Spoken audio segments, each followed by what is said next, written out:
What's happening? What's up, guys? Springbank time, malt reviews time. Bank time. Bank. They should change Springbank to bank time with what's going on in the prices Oh lately. my God, bank time. Yeah, Springbank. All of a sudden, the new Macallan Karuzawa. Way faster than it took. It literally has. Just in the last two months of auctions, the prices have tripled and quadrupled on more current. Look at the new 25. Yeah, at auction it would 21 and 22. Look at the 21s as well. Look at the 10 local barley. Yeah. That came out end of 2020. Yeah. It's going crazy. It's insane. Auction prices have been going absolutely nuts, and it happened just like overnight. Normally, bottles will increase maybe 5-10% here and there, and that's already a big increase. But we saw these 21s that we have, we're going to review right now. And the 25s. 25 is unbelievable. Dude. And yeah, it literally, it's going for like 2,500 pounds now at auction, where, retail is 400 pounds. That's what I'm saying. Like, it took Macallan and Karuzawa, whatever, that level at least a few years. This was like literally overnight. Yeah. Nuts. It's mind-blowing. Springbank 25 at auction is going for more than Macallan 25. You said yourself. You said it. Our favorite, old Springbank, is cheaper than new Springbank now at auction. Almost. Some of them. Some of them are. It's weird. Something's going on. Yeah. Something's going on. I don't know if it's a game. I don't know if it's a group of guys that have purchased a ton of more current bottlings that are doing a little thing in between them, playing games to, I won't get too into it, but I have my, there's no way something should just that's what I was thinking. Triple in price overnight. You've always had, you always had fanboys. I mean, we're kind of old Springbank fanboys, but you've always had, in general, old, new, whatever, Springbank fanboys. But this could be like kind of a club manipulation type thing going on, it seems like. More like investment manipulation. Right. We'll see. We'll see if it continues, but it's crazy. Anyways, we have the 2020. Yes, sir. 2020 dark release. Ass motherfucker. Yeah, this is a really, really, really dark, heavily sherried one. That's funny because the 20 was so dark and the 21 is so light. Yeah. It's like yin and yang. And that's what's cool about Springbank releases. You do get something completely different. Oh, they're always mixing it up. Each time. But, it's what's really nice is it ranges from good to very good, almost every time. So you just can't go wrong, but they're just so impossible to get. Here in the United States, this retails at $500, but quite a bit less in the UK. Yeah.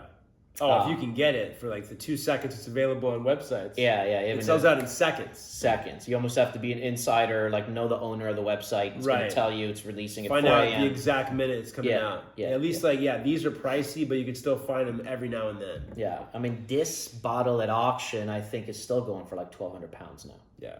So that's like almost $2,000. Yeah, and you guys probably want to know the breakdown of the casks. We'll put that in the description for you. Sounds good.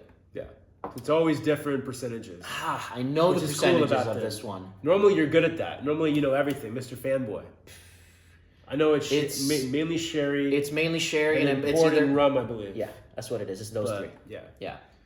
Yeah, I'll put the exact. Yeah, we'll put the fun stuff. Man, I know it too. I'm overwhelmed by looking at so many other things. I know. Or you can always look on Whiskey Base and search, and they have every year a breakdown. No, we should know it. I do know it. But 21 and 25 by the breakdown. 70% sherry and 15. I think you're exactly right. Yeah. Anyways, but you can tell mainly sherry. This has been breathing for about 20-25 minutes. Yeah. 46% is all standard release. Springbanks come out. Let's do it. Sherry bomb. It's a monster sherry bomb, and the most exciting part for me is there's no sulfur. Zero. Yeah, love that. Same as like the 10 local barley, 2020. 2020 must have been the year. All that beautiful sherry heavy goodness, no sulfur, but this has that age and complexity with the 21 years. Yeah, it's definitely a little musky. Kind of sherry. Well, you're getting a little bit of that musk and like light mud of some like muddy Macallans from the grassy and damp moss. Yes. From the Campbelltown funk. Yes. Oh yeah. So that earth element, it's like mud, but it's like mud mixed with cola. It's like that Dunnage warehouse, but you spill old school cola all over, like aged cola. I still get I get some nice heavy cooked strawberries, raspberries. Yeah. Like on the 10 local barley. Yeah. But yeah, just that age gives you that complexity, that mud, that cola. Yeah, that's the most unique part of this. And then you get your traditional raisins, dates, figs. It's got, you could tell it's got age. You're getting, leather. Definitely. But it's not ultra complex. I wouldn't go in that extremely complex direction with this. But my favorite part is that earthy mud kind of cola funk. And then I do get a little bit of that strawberry flavor, but I get more of those that rich leather and the dried fruits I was describing. Yeah, like cola funk. Yeah. Yeah, very light coastal, but it's very in the background. Yeah. Yeah, a little coastal. Yeah. That damp moss. Yeah. That's basically it. Yeah. It's like you're fertilizing with cola. You're watering with cola. It's good. That mud. Palate? Let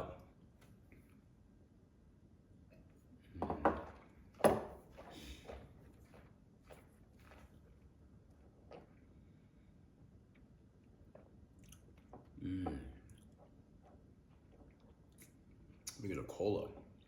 Oh my God. Rich fudge. Rich sherry bomb. Yeah. Really fudgy, like you said. Wow. It's almost like... I'm chewing on it. Yeah. That's chewy. That's chewy as a motherfucker. You're getting a lot of that sherry kind of cask. The oak is definitely there. You have to like a decent amount of oak to like this whiskey because it's pretty oaky. And it's very drying. Those dried fruits, the figs, raisins, dates, tons of dark chocolate Definitely covered raisins. Darker on the palate. Yes. Yeah, like not getting nearly the strawberries, raspberries. Don't get it. I don't really get that on the palate. It is dark and fudgy, and it's like raisin and fig, like fig Newton and cola. Yeah.